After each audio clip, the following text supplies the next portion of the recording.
Chapter 25. Sierra's heart stopped. Standing before her was Aiden's father. The man in front of her looked so much like Aiden that she couldn't breathe. Still frozen in shock, her mind rewound the last few minutes as she looked at her surroundings. She was in a structure built of large gray stones. The floor was partially covered by a long red rug, and a similar red tapestry hung on the walls. The ceilings were high, and lanterns rested every few feet, casting light in even the darkest corners. Everything around her was reminiscent of the medieval castle structures Sierra had seen in her books in grade school. She wanted to believe that this was an odd and crazy dream, but she knew the alternative was that she was still knocked out in some man's trunk, and at this point, she would take the weird dream castle, rather than consider the only other plausible option. Suddenly her mind snapped to something she had heard just moments before. What did Aiden's father mean by the woman his son had spoken about? And what did her kidnapper mean by her being able to break the curse? Something about the situation was very wrong, and Sierra knew it was probably going to get worse before it got better. She was so busy tearing through her thoughts, trying to unravel what could possibly be going on here, that it wasn't until Aiden's father was right in front of her that she even noticed he had moved. Sierra's instinct was to step back, but her kidnapper was right behind her, forcing her to remain where she was as Aiden's father visibly evaluated her face, eyes, and hair. He rolled a strand of her dark hair between his fingers.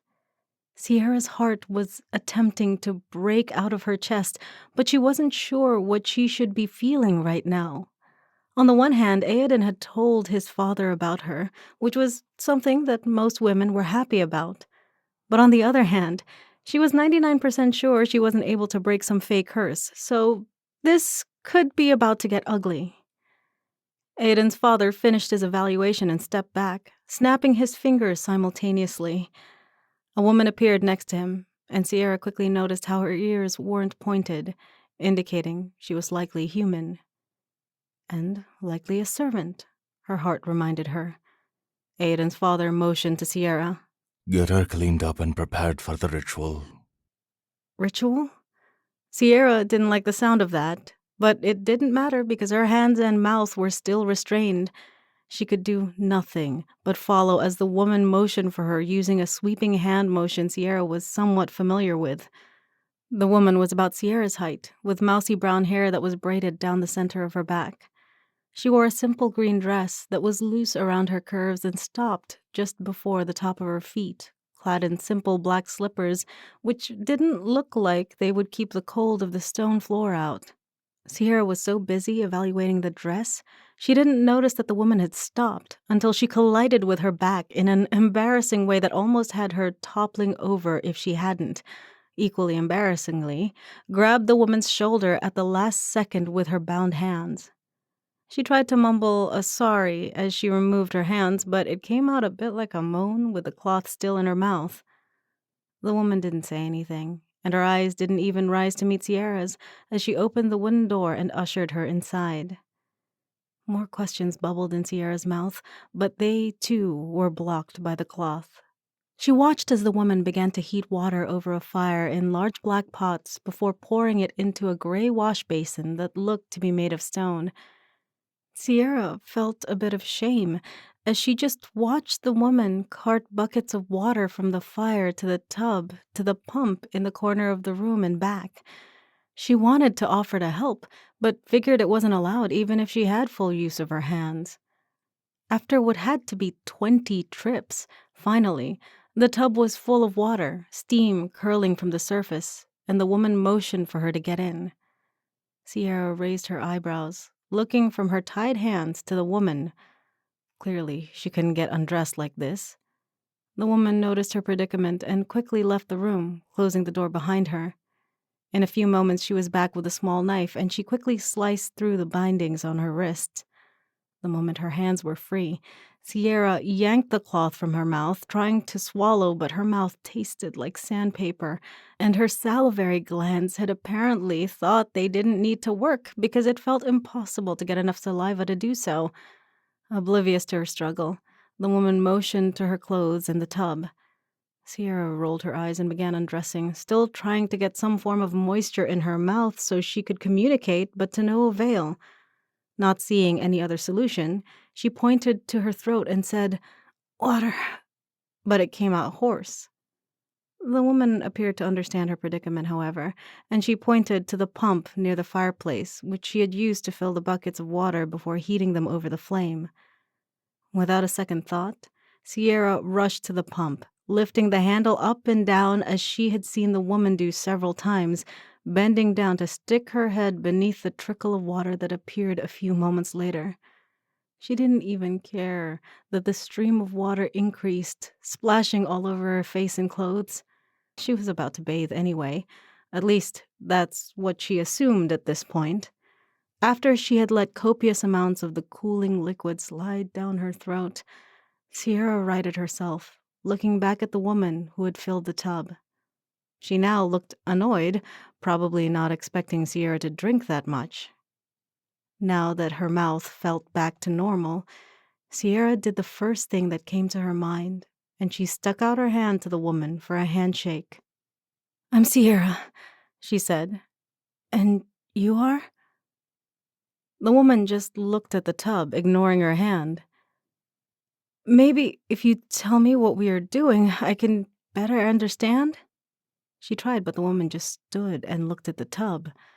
After another moment of watching the woman staring at the tub, Sierra figured she'd better get moving, and she bent down to pull off her shoes, socks, and jeans, shuddering at the look of her legs pocked with red lesions.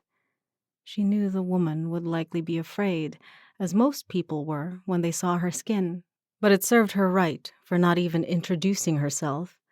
Sierra pulled her sweater and undershirt over her head, waiting for the questions that were certain to come now that she and her lesions were almost fully exposed. But to her surprise, the woman said nothing. She just continued staring. It was really starting to scare Sierra, if she was honest. With a final sigh, she unhooked her bra and slid her underwear down her legs before stepping toward the tub and over the rim. The water was warm, but not hot, and Sierra immediately ducked beneath the surface, trying to rub away the invisible grime she felt from spending the night locked in some weirdo's trunk. She tried to relax in the warm water, but the fact that she was in some unknown world, about to be part of some ritual she didn't understand, wouldn't allow her to relax. After only a few minutes, the woman ushered for her to leave the warmth of the tub, holding up a sheet of white gauze. Sierra was certain they were curtains until the woman began to drape them around her, and Sierra realized it was actually a dress. It was like something out of a Greek movie. The dress was flimsy and thin, but there were a few layers to hide her more intimate parts. The dress came over each shoulder, before converging at her breasts to make a long skirt which fell to the tops of her feet. A matching piece of fabric was tied beneath her breasts to gather the fabric and give her shape. Although she was sure the dress was beautiful, the only thing Sierra could focus on was her spotted skin, which was visible on her exposed chest and the entirety of her arms. She hadn't worn something this revealing in years, and the white color only seemed to draw attention to the angry red marks on her skin. Sierra wanted to express her concerns about how she looked, but within moments, the woman was dragging her out the door and along the corridor, barefoot and wearing nothing but the gown. Sierra felt weird without any underwear, but honestly, that was the least of her worries at the moment. After a few turns, they came to a room that was entirely barren, besides a large stone brick which occupied the center and reminded Sierra of what they laid bodies on for viewings in medieval times. For the first time since she arrived, Sierra worried she might really be in trouble and that this could be the part where she was going to die. Even though this was Aiden's family, and Aiden had clearly spoken to his father about this. The room in front of her wasn't screaming anything akin to safety. Before she could theorize too much about the pending ritual, the woman led her forward, having her sit on the giant brick. As she did so, a few men, along with Aiden's father, entered the room. Sierra played with the material of her dress nervously. As soon as the men and Aiden's father came to a standstill, he began to speak, but in Old Gaelic, so Sierra couldn't understand what was going on. Instead, she counted the men who had appeared with Aiden's father, counting 6 total.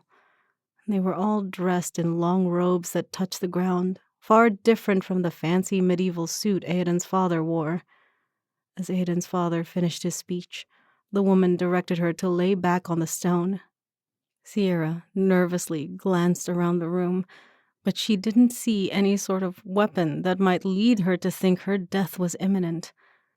Either way, she realized that lying down probably wasn't the best idea, so she quickly sat back up. This angered the woman, who quickly began yelling at her in Old Gaelic and motioned for her to lay back down. Sierra shook her head. "I don't know what's going on." Aiden's father chuckled from where he stood off to the side. My apologies. I forgot you don't speak Old Gaelic. Now lay down so we can perform the ritual. "I would feel better knowing what this ritual is," Sierra insisted, remaining in her seated position. It's nothing serious. We just have to take some of your blood to put in the altar for Gaia. Sierra cocked her head to the side. On the one hand, this appeared to be extremely ominous and dangerous, but at the same time, he didn't say she would die. Or was he just omitting that fact? Deciding to take the safe side, she asked, "How much blood will you take?" The king held up a small stone bowl. Only enough to fill this bowl. Sierra looked at the bowl. It was bigger than the tubes at the doctor's office, but she would probably be fine. Deciding it was best not to start a fight with the father of the man she was falling for, despite her doubts about his odd ritual, she lay back on the table. As soon as she was prone, the weird men in robes rushed forward, each one grabbing one of her limbs, and one man holding her head in place. Sierra regretted her decision to be complacent immediately and tried to sit up again, but it was too late and the men were too strong. The 6th man, who wasn't holding one of her limbs, came to stand over her with a small knife and the bowl Aiden's father had held, and Sierra realized her fatal mistake. She hadn't asked where they would take the blood from. With a grimace, she decided it was best to face this with her eyes closed. So she pressed them tightly shut, turning her head to the side, which the man holding it allowed. Before she could think of anything else, a searing pain shot through her arm, so sharp that her back arched and her eyes flew open of their own accord. Sierra immediately wished she hadn't, as she saw the knife cutting the major vein on her arm, which she had learned during her studies could definitely kill a person. The man doing the cutting must have had the same knowledge, however, as he only made about a 1-inch incision before turning her arm so her blood could drip into the bowl. Sierra felt sick, but as she looked away from the blood spurting from her arm, she noticed the other men observing the skin of the limb they held in place, their eyes clearly seeing her lesions. Feeling incredibly self-conscious, Sierra decided squeezing her eyes shut once again was the only solution to the current situation. Although she hadn't been religious for years, she began to pray, deciding to direct her praise to this Gaia she didn't know, as it was probably better that she prayed to a god in this world, rather than one who had never answered her pleas in the world she had come from.